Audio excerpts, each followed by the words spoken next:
কেন্দ্র রাজ্য ডিভিসির সংঘাত আরও উচ্চগ্রামে।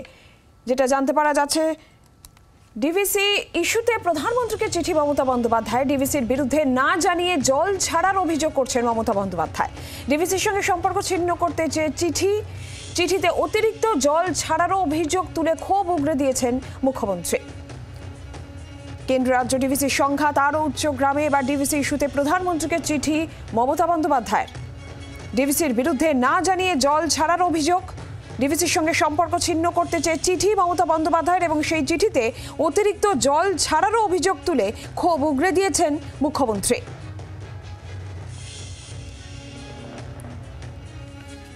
আমরা একবার শুনবো যে ডিভিসি নিয়ে গতকাল মুখ্যমন্ত্রী মমতা বন্দ্যোপাধ্যায় ঠিক কি অভিযোগ ছিল, কি বলেছিলেন তিনি। ডিভিসি প্রায় 4-4.5 লাখ, কোনো হিসেব নেই, আমাদের জানাচ্ছেও না কোনোদিন, কিন্তু এটা হয়নি।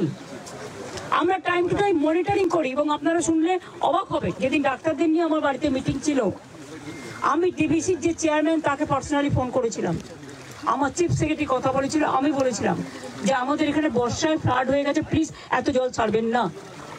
আপনারা যখন 80% ভর্তি হয়ে যায় তখন কেন একটু একটু ছাড়েন না, তাতে আমার অসুবিধা হয় না। আমাদের রাজ্যটা নৌকার মতো, উত্তরবঙ্গে বন্যা হয় ভুটান নেপালের জলে, আর এখানে বন্যা হয় ঝাড়খণ্ডের জলে। মুখ্যমন্ত্রী মমতা বন্দ্যোপাধ্যায়ের অভিযোগের পর কি বলেছেন বিরোধী দলনেতা শুভেন্দু অধিকারী, শোনাবো। উনি কালকে বলেছেন না ডিভিসির সঙ্গে কাট আপ করে দিতে।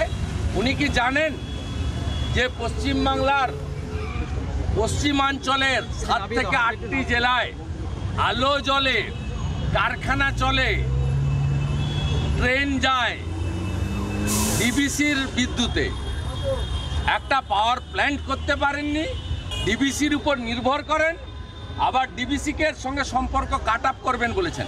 আমি আপনাকে চ্যালেঞ্জ করছি, আপনি যদি মুখ্যমন্ত্রী হয়ে বলে থাকেন আজকে বিকেলের মধ্যে ডিভিসির সঙ্গে সম্পর্ক ছিন্ন করুন, রাজ্যের 8টা জেলা অন্ধকারে ডুববে। বাংলার আওয়াজ, বাঙালির আবেগ, জি 24 ঘন্টা।